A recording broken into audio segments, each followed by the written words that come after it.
বন্ধুরা, ode to A নাইটিঙ্গেলের text আলোচনার আজকে ভিডিও নাম্বার 2, সেকেন্ড ভিডিও। চলুন আমরা সরাসরি টেক্সট অ্যানালাইসিসে ঢুকে যাই। আজকে হবে স্ট্যান্জা নাম্বার 3 থেকে, 3 নম্বর স্ট্যান্জা থেকে। আজকে আবার দুটো স্ট্যান্জা আমি আলোচনা করব। দেখুন, এখানে 2 নম্বর স্ট্যান্জা কি দিয়ে শেষ হয়েছিল সেটা আমরা একটু মনে করি। Last line of the second stanza, সেখানে ছিল fade away to the forest dim, এবং ফেড অ্যাওয়ে দিয়েই আবার দেখুন থার্ড স্ট্যান্জা শুরু হবে, ফেড ফার অ্যাওয়ে। যেটা দিয়ে সেকেন্ড স্ট্যান্জা শেষ হচ্ছে সেটা দিয়ে আবার থার্ড স্ট্যান্জা শুরু হচ্ছে। তার মানে second স্ট্যান্জা leads to the third স্ট্যান্জা। এখানে আমরা দেখতে পাবো ইউনিটি। তো কবি এখানে থার্ড স্ট্যান্জা শুরু করছেন এইভাবে, ফেড ফার অ্যাওয়ে, দূরে কোথাও মিলিয়ে যাব, ডিজলভ মেল্ট, গলে মিলিয়ে যাব, অ্যান্ড কোয়াইট ফরগেট, এবং সম্পূর্ণ টোটালি ভুলে যাব, হোয়াট, যেটা, হোয়াট, দা, তুমি, অ্যামং দ্য লিভস, পাতার মধ্যে থেকে, হ্যাস্ট নেভার নন, কখনোই জানতে পারোনি। কি জানতে পারো না? দ্য ওয়ারনেস, ক্লান্তি কি, the fever, excitement of the life, সেটা তুমি জানো না, জীবনের উত্তেজনা। ফিভার বলতে এখানে excitement of the life. And the Fred, Fred বলতে ইরিটেশন, অ্যাঙ্গার, সেটা তুমি জানো না, এটা তুমি পাতার মধ্যে থেকে কখনোই জানতে পারোনি, এবং তুমি টোটালি সেটা ভুলে গেছো। এবং সেভাবেই আমি ফেড ফার অ্যাওয়ে হয়ে যেতে চাই, ডিজলভ হয়ে যেতে চাই। তার জন্য নাইটিঙ্গেলের জগতে কবি যেতে চান। এবার তিনি নিজের ওয়ার্ল্ডের কথা বলবেন হিয়ার, কিন্তু এখানে, হোয়ার মেন সিট, যেখানে মানুষ বসে আছে, and here is other grown, যেখানে একজন আরেকজনের দুঃখ বেদনা নিয়ে আলোচনা করছে, গ্রোন, কাতরানি, গোঙানি নিয়ে আলোচনা করছে, সমালোচনা করছে, আলোচনা করছে। হোয়ার পালসি, যেখানে কিনা সে পালসি, প্যারালাইসিস, ওল্ডনেস, বার্ধক্য, শেক্স এ ফিউ, কিছু মানুষকে ঝরিয়ে দেয়, পতন ঘটিয়ে দেয়, কিছু মানুষকে নিরাশায় ভরিয়ে দেয়, স্যাড করে দেয়, দুঃখিত করে দেয়, last grey here's, old people বানিয়ে দেয়।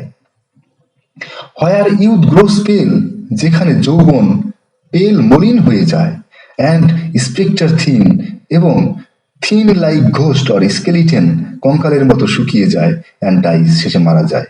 হোয়ার but to think is to be full of sorrow, যেখানে চিন্তা করা মানেই দুঃখে ভরে যাওয়া, যেখানে চিন্তা মানেই দুঃখের চিন্তা। অ্যান্ড লেডেন আই ডেসপেয়ার, যেখানে মানুষের চোখ হতাশায় ভারাক্রান্ত, মানুষের চোখ মানুষকে যেখানে কি দেখায়, শুধু ডেসপেয়ার, হতাশা দেখায়। তার মানে কি, মানুষের চোখের যে দৃশ্য, হোপ, যে দেখার, সামনে দেখার যে ব্যাপারটা, সেটা হতাশায় পরিপূর্ণ, যেখানে নিরাশায় ভরে গেছে মানুষের মন, সেটাই কবি বলতে চাইছেন। Where beauty cannot keep her lustrous eyes, যেখানে beautiful ladies, women, cannot keep, ধরে রাখতে পারে না তার লাস্টারাস, সুন্দর, গ্লোরিয়াস, চকচকে এবং কামুকে চোখ ধরে রাখতে পারে না, যেখানে দৃষ্টি তার ঔজ্জ্বল্যতা হারিয়েছে, সেটাই কবি বলতে চেয়েছেন, যেখানে ওমেনদের কন্ডিশন এরকম। অর নিউ লাভ, অর যেখানে ইয়াং লাভ, নিউলি ক্রিয়েটেড লাভ, পাইন, শুকিয়ে যাচ্ছে, অ্যাট দেম, ওই এই বিউটিফুল উইমেনদের প্রতি যে ভালোবাসা তৈরি হচ্ছে, সেটা নতুন নতুন ভালোবাসাও কি হয়ে যায়, পাইন হয়ে যায়, ড্রাই হয়ে যায়, শুকিয়ে যায়। বিয়ন্ড টুমোরো, কালকের পরেই, তার মানে শর্ট লিভড লাভ, এখানে ভালোবাসার ক্ষণস্থায়িত্বের কথা বলা হয়েছে, যেখানে যৌবন তার জৌলুস ধরে রাখতে পারছে না, সেখানে উইমেনদের প্রতি, বিউটিফুল উইমেনদের প্রতি ভালোবাসা ক্ষণস্থায়ী। এখানে বলছেন যে এখানে লাভ, মানুষের ভালোবাসা, এখানে ফিজিক্যাল লাভ, এখানে মনের যে ভালোবাসা, সেইটা পরিস্ফুটিত হচ্ছে না, যেখানে ফিজিক্যাল বিউটি ঢলে পড়ার সঙ্গে সঙ্গেই নিউ লাভও শুকিয়ে যায়, ঢলে পড়ে, এবং সেটা একদিনের বেশি স্থায়িত্ব হচ্ছে না, কালকের পরে সেটা, সেই লাভ খতম হয়ে যাচ্ছে। এটা কোন ধরনের লাভ, কোন ধরনের ভালোবাসা এই পৃথিবীতে?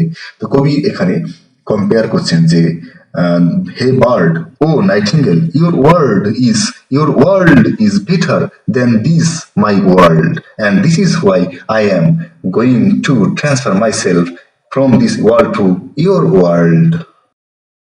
এখানেও 10 লাইন আছে, এটা third স্ট্যান্জা। Awareness, fever and Fred, এখানে যে ফিগার অফ স্পিচ ইউজ করা হয়েছে তার নাম হচ্ছে ক্লাইম্যাক্স। ক্লাইম্যাক্স বলতে কি বুঝি, যে আপওয়ার্ডনেস অফ দ্য আইডিয়াস, কোনো আইডিয়ার উপর দিকে গতি, অ্যাসেন্ডেন্সনেস, ঊর্ধ্বগতি বোঝায়। প্রথমে ওয়ারিনেস ক্লান্তি, তারপরে জ্বর হলো ফ্রেট ইরিটেশন, বিরক্তি হতে শুরু করলো, যন্ত্রণা হতে শুরু করলো। তার মানে এখানে যে বিষয়গুলো পরপর উপরের দিকে উঠছে, ক্লান্তি, জ্বর এবং অস্বস্তি, ব্যথা, বেদনা, ইরিটেশন। এই লাইনটা দেখুন, লাস্ট গ্রে হেয়ার্স, এখানে কবি ইউজ করেছেন ইউফেমিজম। এখানে কবি বলতেই পারতেন যে ওল্ড পিপল, তার পরিবর্তে কবি ইউজ করেছেন গ্রে হেয়ার্স, মানে ধূসর রঙের চুলওয়ালা পিপল। হেয়ার বলতে এখানে পিপল বোঝানো হয়েছে, তাহলে এখানে কবি ইউজ করেছেন ইউফেমিজম। আচ্ছা, কিডসের সময় মানুষের বার্ধক্য আসলে ইংল্যান্ডে হয়তো মানুষের চুল গ্রে কালারের হয়ে যেত, কিন্তু আমাদের ইন্ডিয়াতে সেই গ্রে কালার কিন্তু হয় না, হোয়াইট কালারের হয়ে যায়। তো হয়তো বা ওদের দেশে গ্রে কালারের হতে পারে, সেটা পোয়েটিক ইমাজিনেশন হয়তো বা সম্ভব। এবার দেখুন, হোয়ার, এখানে at the beginning of the lines same word is repeated, সেই জন্য এখানে যে ফিগার অফ স্পিচ ইউজ করা হয়েছে তার নাম হচ্ছে anaphora. Beauty cannot keep her lustrous eyes, সুন্দর তার চোখ ধরে রাখতে পারে না। এখানে সুন্দর কি করে চোখ ধরে রাখবে, এই জন্য এই বিউটিটাকে ব্যক্তিরূপ দেওয়া হয়েছে, ব্যক্তি হিসেবে তুলনা করা হয়েছে। তার মানে কি, beauty is personified, human quality দেওয়া হয়েছে। আবার বিউটি দ্বারা বিউটিফুল উইমেনকে বলা হয়েছে, সেই জন্য এখানে আরেকটা ফিগার অফ স্পিচ ইউজ করা হয়েছে বলে আমরা বলতে পারি, তার নাম হচ্ছে metonymy. One thing is use to indicate another thing. Rhyme স্কিমটা কিরকম আছে, forget fret, first line is rhymed with third line, known with groan, hairs rhymes with despairs, dies rhymes with eyes, sorrow rhymes with morrow. Third stanza শেষ হচ্ছে কি দিয়ে আমরা দেখিনি, pine at them beyond tomorrow. Fourth stanza শুরু হচ্ছে away away, দূরে দূরে, I will fly to you, তোমার কাছে আমি উড়ে যেতে চাই, বা তোমার সাথে আমি উড়ে যেতে চাই। এখানে দূরে যাওয়া, ফার। থার্ড স্ট্যান্জা একই জিনিস দিয়ে শেষ হয়েছিল, বিয়ন্ড টুমরো, সেই ফার দূরের কথা বলা হচ্ছে। সে এখানে বলা হয়েছে অ্যাওয়ে অ্যাওয়ে, দূরে। তাহলে third stanza leads to the fourth stanza, there is the unity between the stanzas. Explanation শুরু করি। অ্যাওয়ে অ্যাওয়ে, দূরে, আরো দূরে, for I will fly to thee, আমি তোমার কাছে উড়ে যাব, উড়ে যাওয়ার জন্য উড়ে যেতে চাই।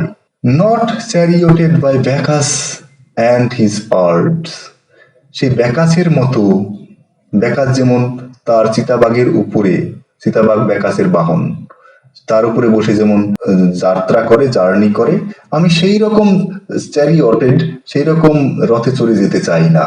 আমি তোমার কাছে যাব, কিন্তু সেই রকম রথে চড়ে যাব না।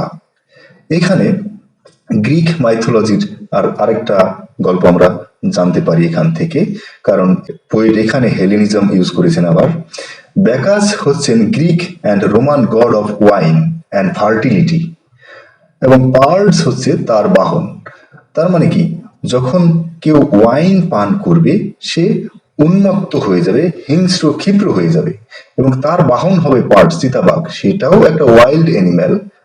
How symbolic it is, see, যে কোনো মানুষ যখন প্রচুর পরিমাণে মদ পান করবে সে কিন্তু উন্মত্ত হয়ে যাবে, ইনটক্সিকেটেড হয়ে যাবে, সে তারও প্রবৃত্তি সেই পশুর মতো, পার্ডের মতো, লেপার্ডের মতো হয়ে যাবে, এবং তাকে, সেই ব্যক্তি চালিত হবে সেই হিংস্রতার দ্বারা, তার বাহন হবে হিংস্রতা, ক্ষিপ্রতা, উন্মত্ততা। How poetic it is. If you drink too much you will behave like wild animals, this is the poet here is to সে।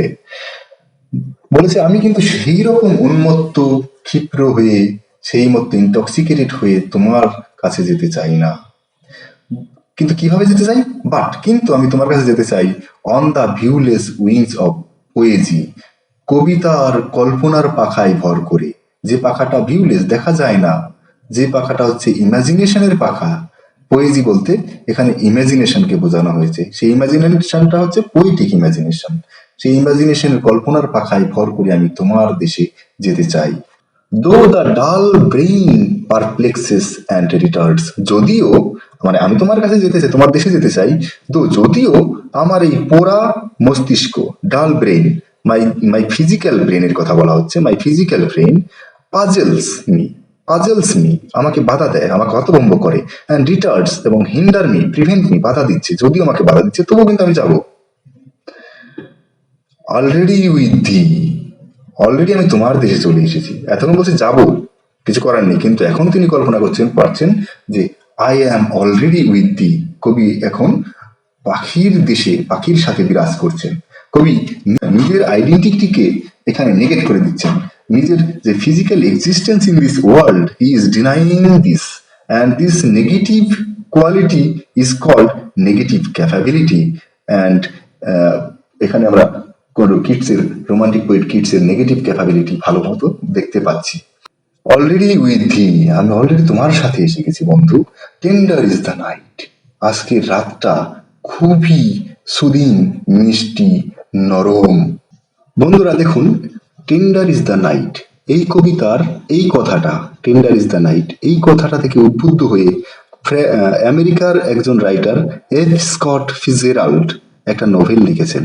সেই নোভেলটার নাম টেন্ডার ইজ দ্য নাইট। তো বলছে, hey nightingale, I am already with thee, and this night is very much tender, soft, and এবং happily the moon is like a queen and sitting on her throne, তার সিংহাসনের উপরে বসে আছেন happily. Clustered around, এবং তার চারিদিকে clustered, জড়ো হয়ে রয়েছে, ঘিরে আছে, by all her starry fays, তার সমস্ত তারারূপী পরীরা বা পরিরূপী তারারা, মানে তারাই ঘিরে রয়েছে সিংহাসনটা চাঁদের, এবং চাঁদ যেন এখানে একটা কুইনের মতো হ্যাপিলি সিংহাসনে বসে আছেন। তার মানে এখানে কবি একটা পিকচার তৈরি করছেন। কেমন পিকচার? মেঘমুক্ত আকাশের কথা কবি এখানে বলতে চাইছেন, যেখানে সুন্দরভাবে তারাগুলো প্রস্ফুটিত হয়ে আছে চাঁদের পাশে। But here there is no light, কিন্তু এখন আমি তোমার সাথে যেখানে আছি সেখানে কোনো লাইট নেই, কারণ আমি তোমার সাথে এখন বনের মধ্যে আছি, পাতায় ঘেরা সবুজের মধ্যে আছি, আমি তোমার দেশে আছি, কিন্তু এখানে তো কোনো লাইট নেই। ইন দ্য ফরেস্ট, হিয়ার বলতে in the forest there is no light, যদিও এখানে আকাশটা মেঘমুক্ত, জল জলে, চাঁদ তারারা সুন্দরভাবে ফুটে আছে। Here is full of darkness save except what from heaven, যেটুকু পরিমাণ আকাশ থেকে, is with the breezes blown, আলো ব্রিজের সাথে মৃদুমন্দ বাতাসের সঙ্গে বয়ে আসে, সেটুকু আলো এখানে আছে। তার মানে বলতে চাইছেন যে কবি এখানে পত্রপল্লবিত, ডালপাড়ায় ঘেরা সবুজের মধ্যে আছেন, যেখানে লাইট আসছে না, কিন্তু লাইট মাঝে মাঝে আসে যখন বাতাসে ব্রাঞ্চেস গুলো দোল খায়, পত্রপল্লবের ফুটি ফাটা দিয়ে আকাশ থেকে আলো নিচে প্রবেশ করে চলে আসে, বাতাসের মাধ্যমে কবি কল্পনা করছেন সেই আলোগুলো নিচে আসছে, বাতাস যেন আলো বয়ে নিয়ে আসছে এখানে, শুধু সেইটুকু আলোই আছে এখানে আছে। এখানে হেভেন বলতে এখানে বোঝানো হয়েছে স্কাই, আকাশকে। সেই আলো কিসের মধ্য দিয়ে আসে? থ্রো, কিসের মধ্য দিয়ে আসে? Verdurous darkness of the gloom of the green leaves, darkness of the green leaves, তার মধ্য দিয়ে, থ্রো, তার মধ্য দিয়ে, অ্যান্ড উইন্ডিং, এবং এই জিগজ্যাগ আঁকা বাঁকা পথে আলো আসছে, মোজি ওয়েজ, শ্যাওলা জমে থাকা পথ ধরে, মোজি বলতে শ্যাওলা, শ্যাওলা ধরে থাকা পথ ধরে, আঁকা বাঁকা পথে, সেই darkness by the green leaves, তার মধ্য দিয়ে, সেই ডার্কনেসের মধ্য দিয়ে বাতাসে বয়ে আসা আলো এখানে শুধুমাত্র ঢুকছে, otherwise there is no light. এখানে মোজি ওয়েজ, শ্যাওলা দ্বারা পথের কথা কেন বলছেন না? বনের যে গাছপালাগুলো সেগুলো অনেক পুরনো, সেই গাছপালার শাখা পোশাকায় শ্যাওলা ধরে গেছে, সেই শ্যাওলার আশেপাশ দিয়ে লাইটগুলো নিচে আসছে। এই স্ট্যান্ডাতেও 10 লাইন আমরা দেখতে পাবো। এখন দেখি কবি এখানে কি কি ফিগার অফ স্পিচেস ইউজ করেছেন। উইংস অফ পোয়েজি, এই কথার মধ্যে মেটাফর রয়েছে।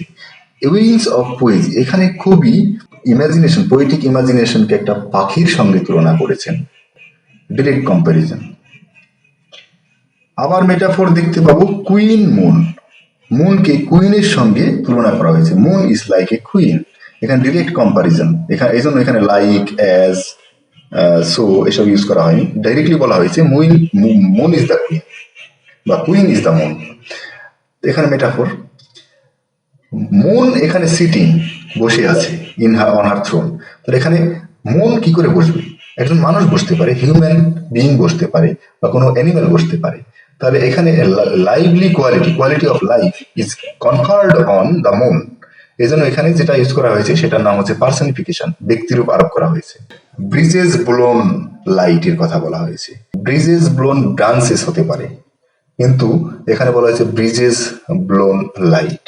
তাহলে ব্রাঞ্চের উপরে যে এপিথেটটা ইউজ করা হবে সেটা লাইটের উপর ইউজ করা হয়েছে, সেই জন্য এখানে ট্রান্সফার্ড এপিথেট ইউজ করা হয়েছে। এখানে কবি যেটা বলতে চাইছেন, light is blown by the breezes.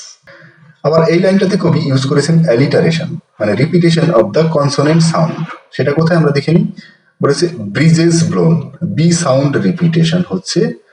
আবার winding ways, W sound repeat হচ্ছে। এই স্ট্যানজাতেও রাইম স্কিম আগের স্ট্যানজার মতোই। Thank you, hope to see you in the next video.